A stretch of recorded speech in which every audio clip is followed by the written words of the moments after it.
ഇന്നപ്പോൾ നിങ്ങളുടെ cute ട്രിങ്കഡ് dish ആയിട്ടാണ് വന്നേക്കുന്നത്. ക്യൂട്ട് ആയിട്ടുണ്ടോ ഇല്ലയെന്നൊന്നും എനിക്കറിയില്ല. എന്നെ കൊണ്ട് പറ്റാവുന്ന പോലെ ഞാൻ ചെയ്തിട്ടുണ്ട്. എന്തായാലും നിങ്ങൾ വീഡിയോ കണ്ടിട്ട് ക്യൂട്ട് ആയിട്ടുണ്ടെങ്കിൽ എന്തായാലും കമന്റ് ചെയ്യണേ. പിന്നെ അത് അത്ര പിടിപാടില്ലാത്തതുകൊണ്ട് വലിയ സംഭവം ഒന്നും ആക്കി കിട്ടിയിട്ടില്ല, എന്നാലും ഒപ്പിക്കാം. ഒറ്റ ട്രൈ തന്നെ നമ്മുടെ ട്രിങ്കഡ് ഡിഷ് ഒന്നും റെഡിയായി കിട്ടിയില്ല. 2-3 ട്രൈ ചെയ്തിട്ടാണ് നമുക്കിത് ശരിയായി കിട്ടിയത്. അപ്പൊ പറഞ്ഞു വന്നത്, നിങ്ങൾ ഇത് ഉണ്ടാക്കാൻ നോക്കുന്നുണ്ടെങ്കിൽ ആദ്യത്തെ ട്രൈയിൽ ഇത് ശരിയായിട്ടില്ല എന്നുണ്ടെങ്കിൽ അവിടെ ഉപേക്ഷിക്കരുത്. നിങ്ങൾ വീണ്ടും വീണ്ടും ട്രൈ ചെയ്തൊക്കെ എന്തായാലും ശരിയാവും. പിന്നെന്താ വെച്ചിട്ടുണ്ടെങ്കിൽ ഡയറക്റ്റ് ആയിട്ട് ഇതിലേക്ക് വരക്കാതെ എന്തെങ്കിലും പേപ്പറിൽ ആദ്യം ഒന്ന് വരച്ചിട്ട് അത് മുകളിൽ വെച്ചിട്ട് അത് ഈ ക്ലേന്റെ മുകളിൽ വെച്ചിട്ട് ഒന്ന് വരച്ചെടുക്കുന്നതായിരിക്കും കൂടുതൽ നന്നായിരിക്കുക. കുറച്ചുകൂടെ പെർഫെക്റ്റ് ആയി കിട്ടാൻ അതായിരിക്കും നല്ല മെത്തേഡ്. ഞാനിവിടെ ഡയറക്റ്റ് വരച്ചത് എന്റെ മടി കാരണമാണ്. ഇത് പെട്ടെന്ന് ചെയ്ത് റെഡിയാക്കി എടുക്കാന്നൊരു തോന്നൽ ആർക്കും വേണ്ട. കാരണം ഇത് അത്യാവശ്യം കുറച്ച് സമയം എടുത്ത് ചെയ്യേണ്ട ഒരു പ്രോസസ്സാണ് കേട്ടോ ഇത്. കാരണം നമുക്കിത് കുറച്ചെങ്കിലും ഫിനിഷിങ്ങിലൂടെ കിട്ടണമെങ്കിൽ അത്യാവശ്യം കുറച്ച് സമയം എടുത്തിട്ട് നമ്മളിത് ഇങ്ങനെ ചെയ്തുകൊണ്ടിരിക്കണം. ഞാൻ ചെയ്തപ്പോൾ തോന്നിയിട്ടുള്ള കാര്യങ്ങളാട്ടോ ഞാൻ പറഞ്ഞു തരുന്നത്. എല്ലാവർക്കും എങ്ങനെയാണെന്ന് അറിയില്ല. ചിലപ്പോൾ ചിലർക്ക് പെട്ടെന്ന് റെഡി ആവുന്നുണ്ടാവും. പക്ഷെ എനിക്ക് പെട്ടെന്ന് അങ്ങോട്ട് റെഡിയായി കിട്ടിയില്ല. അത്യാവശ്യം കുറച്ച് സമയം എടുത്തുകൊണ്ടാണ് നമുക്കിത് കുഴപ്പമില്ലാത്തൊരു രീതിയിൽ കിട്ടിയത്. ഞാൻ ആദ്യം ചെയ്തത്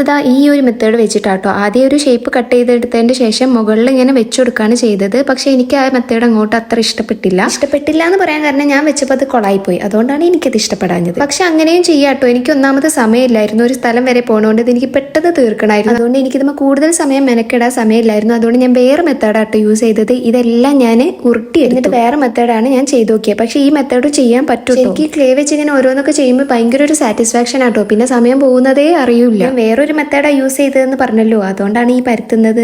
ആദ്യം ഉണ്ടാക്കി വെച്ചാൽ ഞാൻ പരത്തിയെടുത്തിട്ട് രണ്ടാമത് പരക്കുന്നതാണ് ഈ കാണുന്നത്. അപ്പൊ ഈ മെത്തേഡാട്ടോ ഞാൻ പിന്നെ യൂസ് ചെയ്തിട്ടുള്ളത്. എനിക്ക് തോന്നി ഇത് കുറച്ചും കൂടി ഈസി ആയിട്ടുള്ള ഒരു മെത്തേഡാണ്. നിങ്ങൾക്ക് ഈ ടൂൾസ് ഒന്നും ഇല്ലാന്ന് വെച്ചിട്ട് ഒരു കുഴപ്പമില്ല കേട്ടോ. എന്തെങ്കിലും കത്തിയൊക്കെ എടുത്തിട്ട് ചെയ്യാൻ പറ്റുന്നതേ ഉള്ളൂ. പിന്നെ ഒരു പെയിന്റ് ബ്രഷും കൂടെ ഉണ്ടെങ്കിൽ ഒന്നും കൂടെ സ്മൂത്ത് ആയിരിക്കും ചെയ്യാൻ വേണ്ടി. പിന്നെ നിങ്ങൾ ഇത് ചെയ്യുമ്പോൾ ഇതിന്റെ ബാക്ക് വശം കൂടെ നോക്കണം കേട്ടോ. അല്ലാന്നുണ്ടെങ്കിൽ ക്രാക്സ് വരാനുള്ള ചാൻസ് ഉണ്ട്. കുറച്ച് വെള്ളം യൂസ് ചെയ്തിട്ടൊന്ന് സ്മൂത്ത് ആക്കി കൊടുത്തിട്ടുണ്ടെങ്കിൽ അങ്ങനെ ക്രാക്സ് ഒന്നും വരാനുള്ള ചാൻസ് ഇല്ല കേട്ടോ. അപ്പൊ നമ്മുടെ ക്യൂട്ട് ട്രിങ്കഡ് ഡിഷ് ഇവിടെ റെഡി ആയിട്ടുണ്ട്. ക്യൂട്ട് ആയോ എന്നൊന്നും എനിക്കറിയില്ല. എന്നെ കൊണ്ട് പറ്റാവുന്ന പോലെ ഞാൻ ക്യൂട്ട് ആക്കി എടുത്തിട്ടുണ്ട്. ഉണക്കാനായിട്ട് ഡയറക്റ്റ് കൊണ്ടേ വെയിലത്ത് വെക്കരുത്, കാരണം ക്രാക്സ് വരാനുള്ള ചാൻസ് ഉണ്ട്. ഇത് നമ്മൾ മുന്നേ ചെയ്ത് വെച്ച ട്രിങ്കഡ് ഡിഷ് ഒന്ന് പെയിന്റ് അടിച്ചെടുത്തതാണ്. ഉദ്ദേശിച്ച കളർ ഇതല്ലായിരുന്നു, പക്ഷെ കുഴപ്പമില്ല, അഡ്ജസ്റ്റ് ചെയ്യാം. അപ്പൊ നിങ്ങൾക്ക് ഇത് ഇഷ്ടപ്പെട്ടിട്ടുണ്ടെങ്കിൽ ലൈക്ക് ചെയ്യാനും കമന്റ് ചെയ്യാനും മറക്കണ്ട. പിന്നെ ഒന്ന് സബ്സ്ക്രൈബ് കൂടെ ചെയ്തേക്കണേ. പിന്നെ ക്യൂട്ട് ആയിട്ടുണ്ടെങ്കിൽ കമന്റ് ചെയ്യാൻ മറക്കരുത്. അപ്പൊ ശരി, ടാറ്റാ, ബൈ.